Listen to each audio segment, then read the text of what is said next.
falhando. Vamos ver se a gente consegue pregar. Bom, é um assunto bem legal aqui. Não sei se vai entrar pessoas ou não. Não avisei. Andei nesses tempos aí muito ocupado. Não está sendo difícil conseguir estabelecer, né? Mas é isso. O que eu tenho para oferecer agora para vocês, por enquanto, é isso, tá bom? Uma das coisas que a gente precisa saber é que nós não podemos ser egoístas. Eu estou oferecendo o que eu posso dentro da condição que eu tenho, tá? Às vezes até mais. Então, eu não peço que vocês não sejam egoístas, tá? Me ajudem aí. Não que sejam, não estou dizendo que sejam, tá? Me ajudem a crescer, ainda que nessa pouca porção, tá? Mas vai do coração de cada pessoa, fica a critério de vocês. Eu não vou exigir nada de ninguém.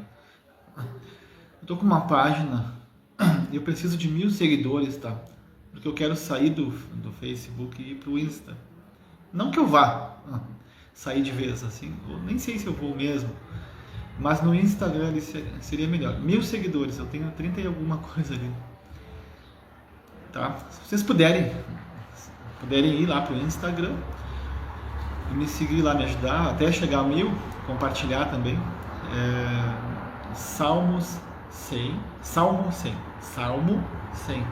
um governo eterno, tá bom?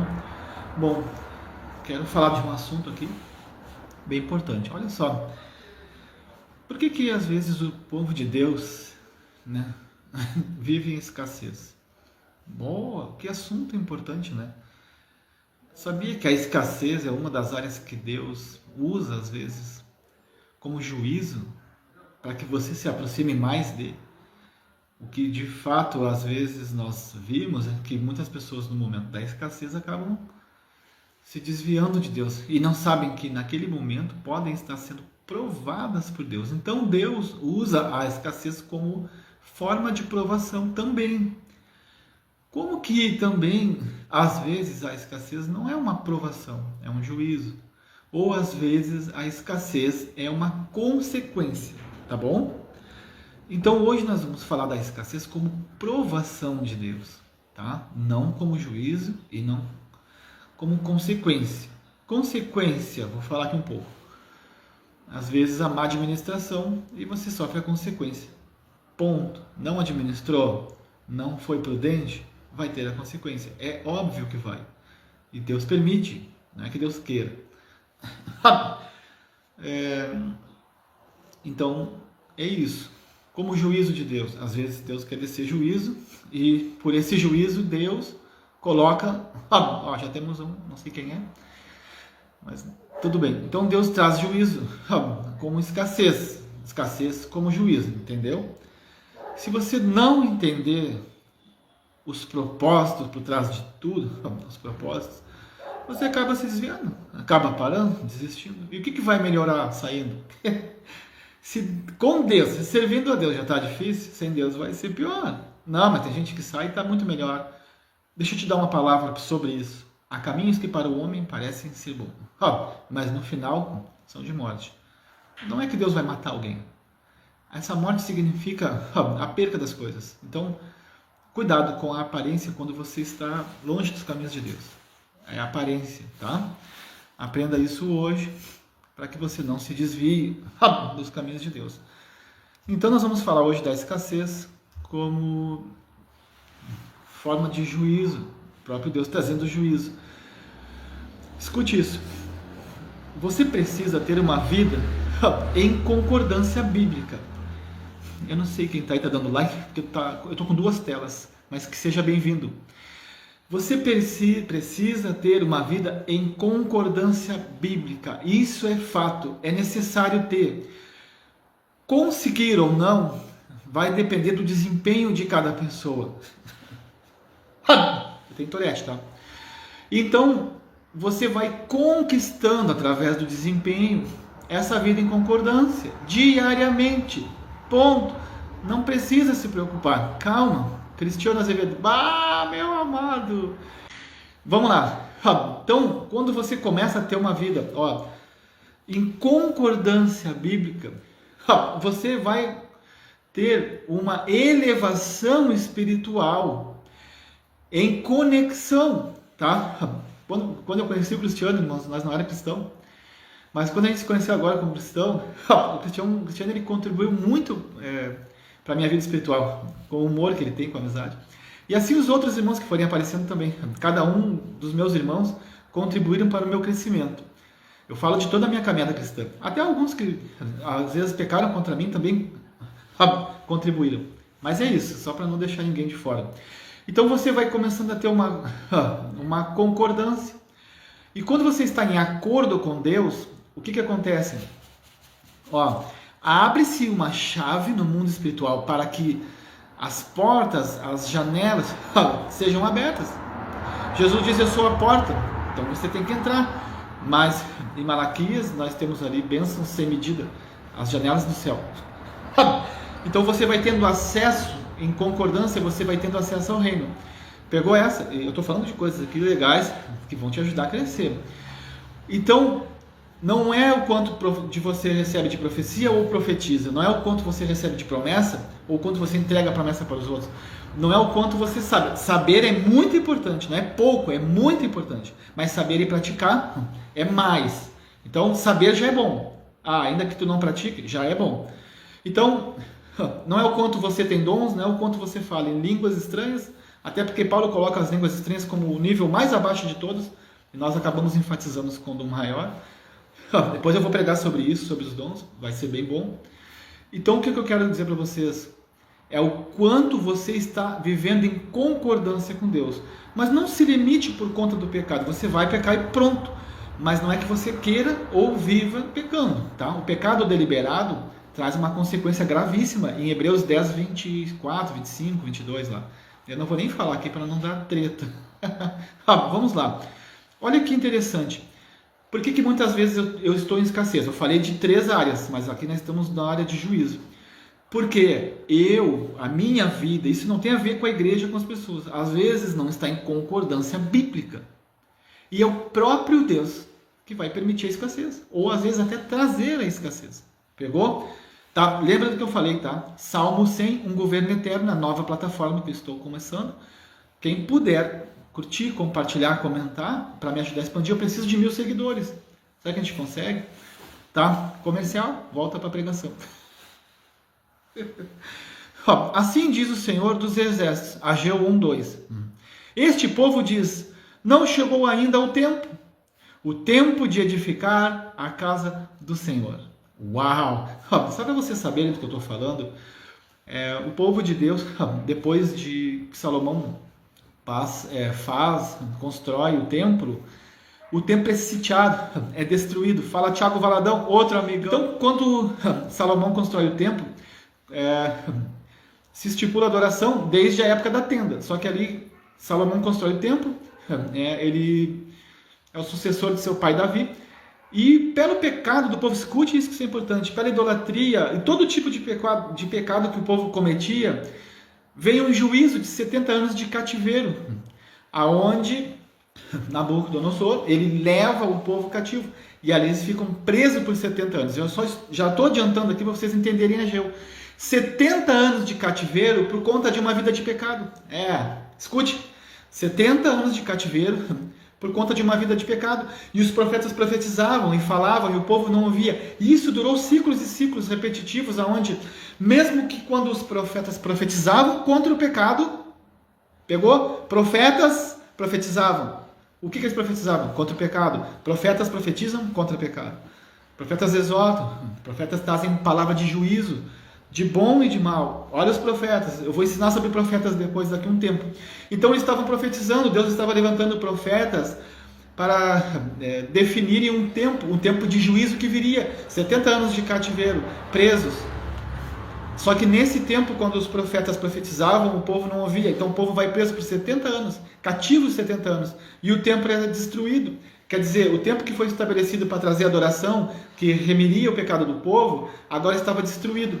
Quando termina-se o tempo de cativeiro, o povo é liberto e ele volta. Só que agora o povo não estava querendo estipular novamente a adoração. Eles estavam querendo construir as suas vidas, porque estavam presos, passaram muito tempo presos. E agora eles queriam construir a sua vida. E Deus estava falando, só um pouquinho. E o templo? Pega isso aqui que vocês vão entender porque que eu estou falando do templo. Então, ele diz, assim diz o Senhor dos Exércitos, este povo diz, não chegou o tempo de edificar a casa do Senhor. Eles estavam vivendo a vida como queriam, planejando o que queriam, fazendo o que queriam. Escute. Então Deus está fazendo o quê? Trazendo juízo diante dos planos. Mais juízo. Quer dizer, não tinha bastado 70 anos de cativeiro. É como que se nós não aprendêssemos com os nossos erros. Erramos, pecamos, entramos em juízos de Deus, mas parece que não aprendemos. E aí vem juízo de novo. E ele diz assim, esta palavra do Senhor veio por intermédio do profeta Ageu. Olha aí o profeta. Vamos começar. Caiu a live. Não é possível que caiu a live. Não é possível, gente, caiu a live. Eu vou ter que juntar os dois vídeos. Assim diz o Senhor dos Exércitos, considerai o vosso passado. Preste atenção nisso. Isso é muito importante. O que ele está falando? Considere o que vocês passaram, 70 anos de cativeiro. Considerem o juízo que eu trouxe para vocês. Ele disse, semeastes muito e recolhestes pouco. Meu celular está com problema. Comeis, mas não vos farteis, bebeis, mas não vos saciais. Vestivos, mas ninguém se aquece. E o que recebe salário, recebe para colocá-lo num saquetel furado. Um saco furado. O que ele está dizendo? Vocês estão fazendo as coisas, mas vocês não estão prosperando. Vocês não estão conseguindo ter uma vida digna. Vocês estão trabalhando, mas o dinheiro de vocês não está tendo rentabilidade.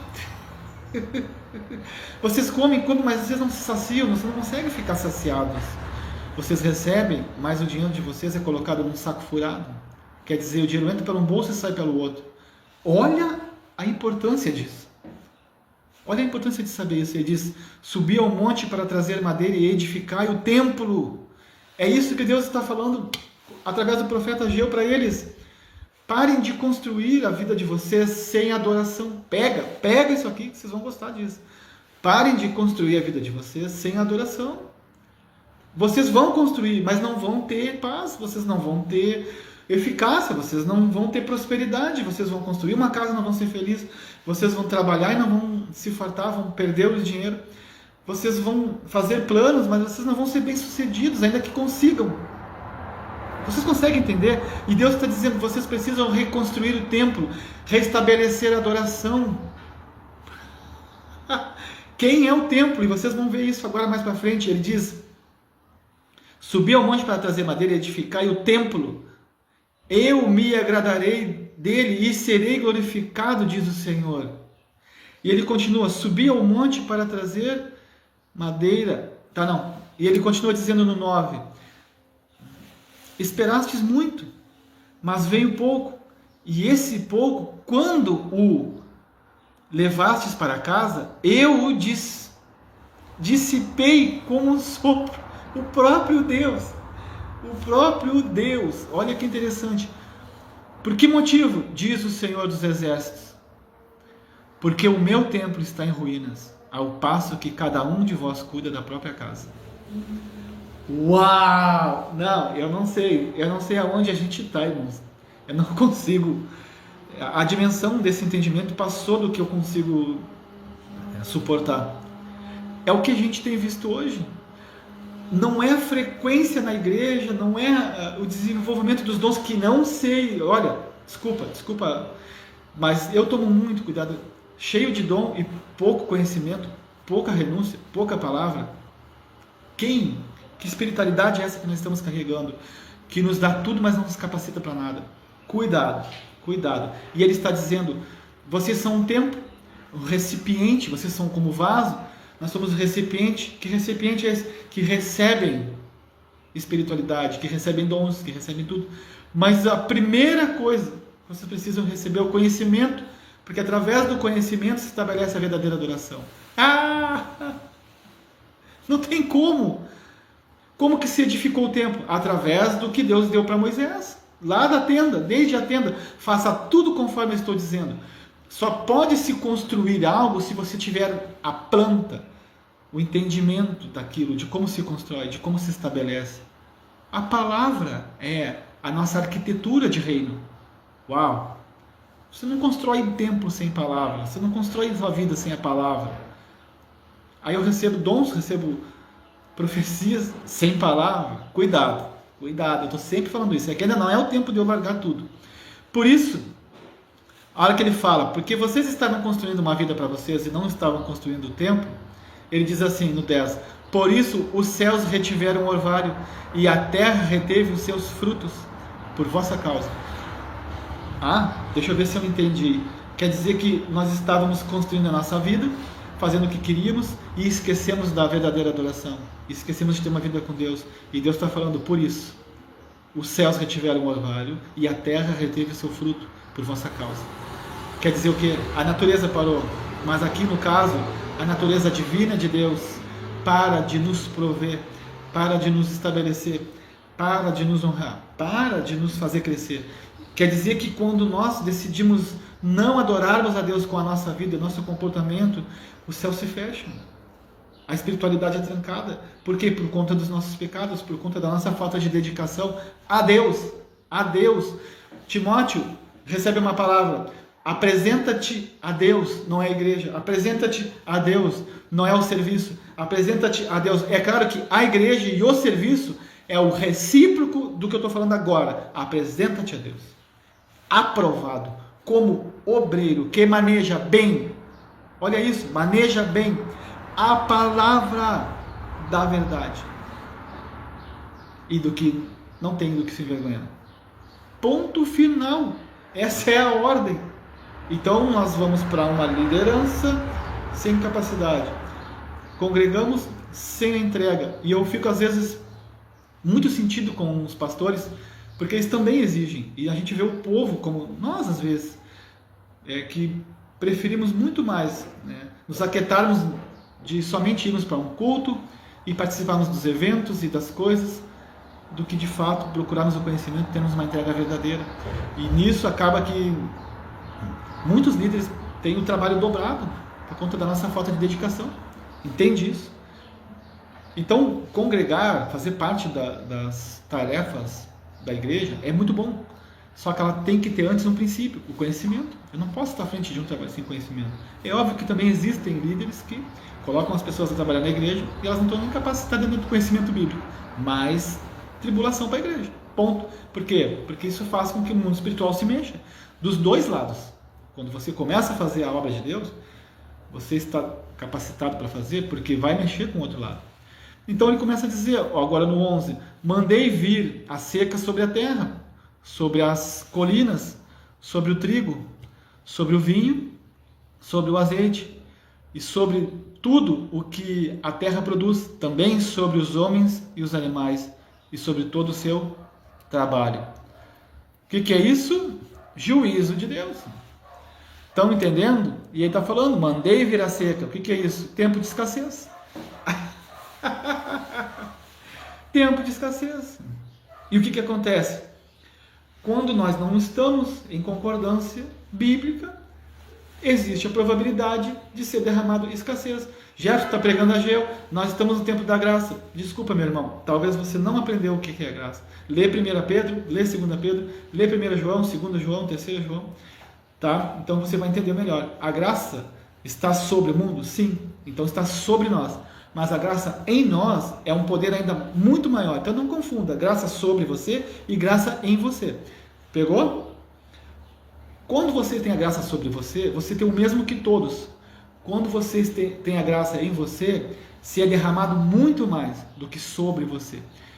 Então 2 Pedro diz que a paz, que é o que mais a gente procura, e a graça se multiplique no pleno conhecimento de Deus e nosso Senhor Jesus Cristo. Ponto. Então, é só para deixar um respaldo para quem vai aprender aqui e escutar. Ageu 2 começa a vir agora um novo tempo. Deus fala para eles que eles deveriam reconstruir o templo, entende? E agora, reconstruindo o templo, Deus começa a renovar as promessas. E isso é conosco. E ele diz assim, dentre vós, os sobreviventes, que viu este tempo na sua primeira glória, dentre vós, os sobreviventes, que viu este tempo na primeira glória, e agora como vem, não é como se nada fosse aos vossos olhos?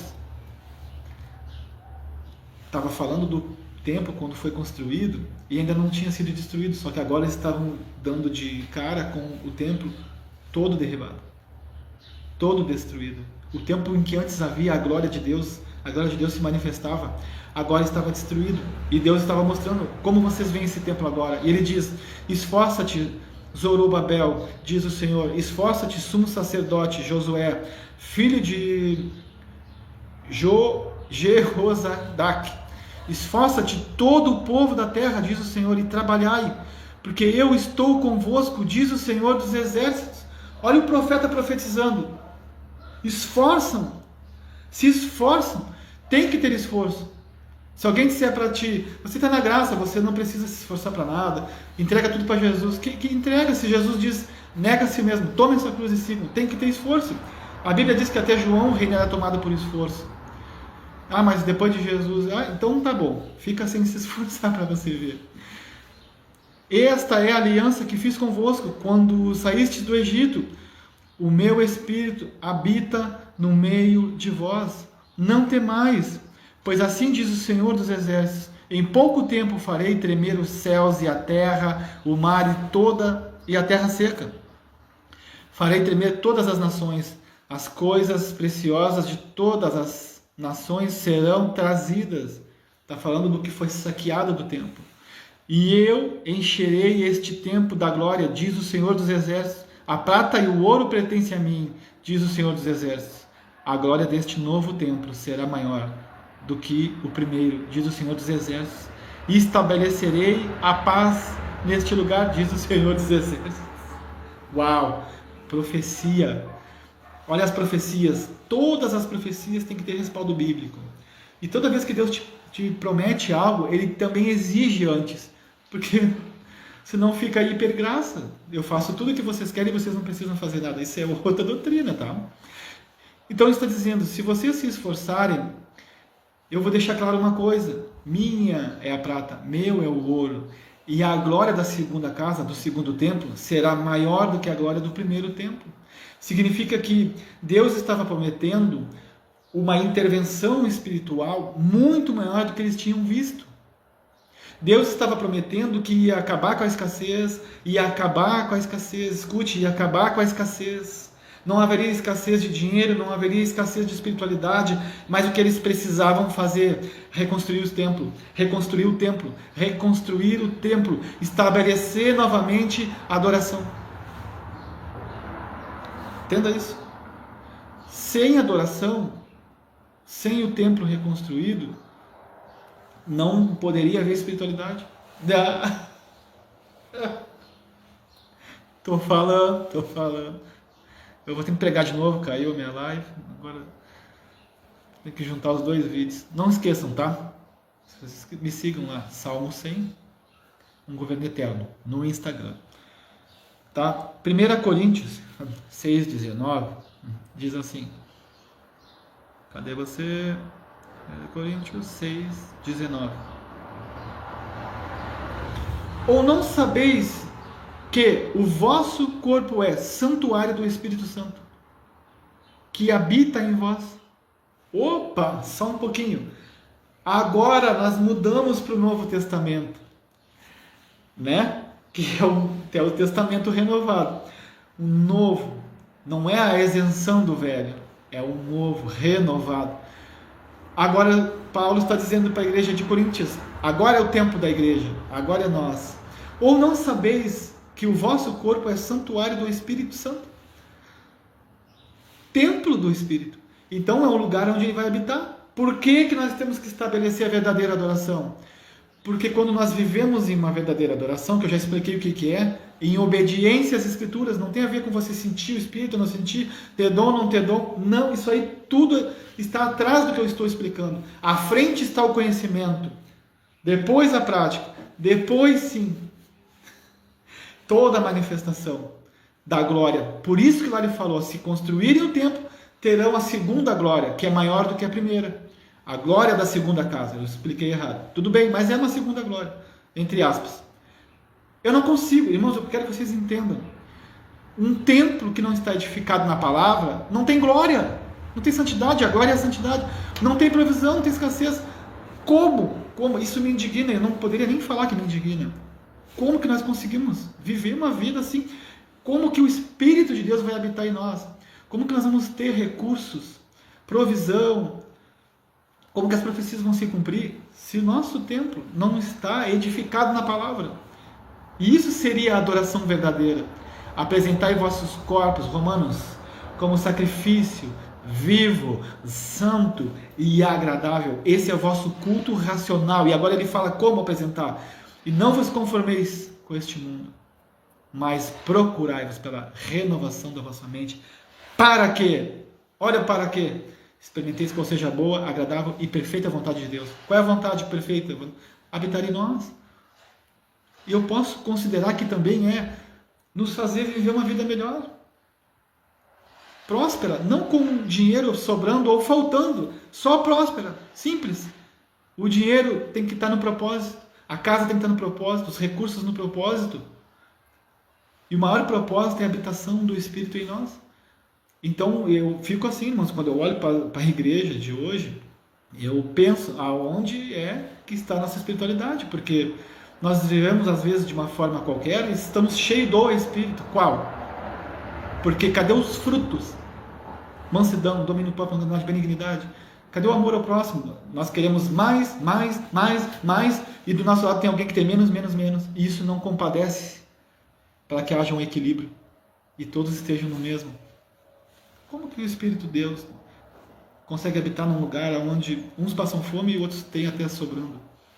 Complica, né? 1 João 3,17 diz que se um irmão tiver recursos materiais e vendo o seu próximo que não tem, não se compadecer dele, como pode permanecer nele? Olha aí, o amor de Deus. Acabou. Então é isso. Um está orando para que Deus dê uma empresa maior, o outro está orando para pagar o aluguel, no mesmo lugar. Cadê o Espírito que não revela a necessidade do próximo e que não supre através de você, através de mim? Acabou. Não sabeis que o vosso corpo é santuário do Espírito Santo e que habita em vós? O qual tendes da parte de Deus e que não sois de vós mesmos, pois fostes comprados por preço. Por isso, glorificai a Deus no vosso corpo. Eu nem sei se eu falo mais, porque eu não sei quanto tempo eu estou pregando aqui. O que é glorificar a Deus no corpo? Santidade, amor ao próximo, respeito pela nossa liderança, parece que eu bati um pouco na igreja, não. Sabe, às vezes a gente não honra os nossos líderes, também tem líderes que não honram, mas isso não vem ao caso. O caso é você que está escutando. Honre as pessoas. A Bíblia diz que nós temos que honrar a quem merece, óbvio. Mas respeite, honre. Tá, e quem não merece? Bom, aí fica a teu critério. Eu procuro honrar as pessoas. Em concordância bíblica, tá? Eu procuro respeitar sempre. Às vezes eu pego, mas eu quero te dar um conselho. Você tem uma liderança? Você está debaixo de uma liderança? Você está em concordância com o que a igreja tem exigido de você? Claro, às vezes alguém vai errar. Você não é obrigado a cometer o erro por ordem de alguém que te deu uma ordem errada. Mas isso não faça com que você abra sua boca ou tome atitudes de desrespeito. Eu cansei de ver líderes meus que erraram, que pecaram. E eu procurei estar do lado para ajudar eles. Porque eu também erro, eu também peco. Então é isso que eu quero trazer hoje.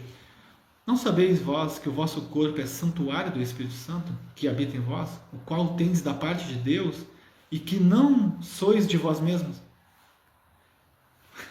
Vocês são de Deus, o seu corpo é dele, a sua vida é dele. Então tudo que você faz tem que resplandecer a glória. O seu dinheiro, como eu disse aqui, é ajudar o próximo, claro, você não vai sair dando dinheiro para todo mundo. A Bíblia diz, antes dos domésticos na fé. Então a gente está lá se movendo para, às vezes, fazer a obra fora, mas nem a obra dentro da própria casa ou da própria igreja está feita. Então você começa no seu lar, assim como eu também tenho que começar no meu lar, depois na igreja, depois fora. Então é aquela coisa, vamos fazer um evangelismo. A gente está buscando pessoas fora e perdendo as de dentro. Isso é compromisso da igreja, não é só do seu líder. Claro que nós temos o líder para orientar. Tipo agora eu estou aqui liderando, entre aspas, e orientando. Agora basta todos praticarem. Tá? Pois fostes comprado por preço, por isso glorificai a Deus no vosso corpo. Que Deus abençoe, que essa palavra seja uma bênção na sua vida. Não se irrite, não fique bravo, você é cheio do Espírito, né? Então é cheio de amor, graça, misericórdia e vontade. Comece exercendo aqui. Salmo 100, um governo eterno, segue nós lá. Valeu, gurizada!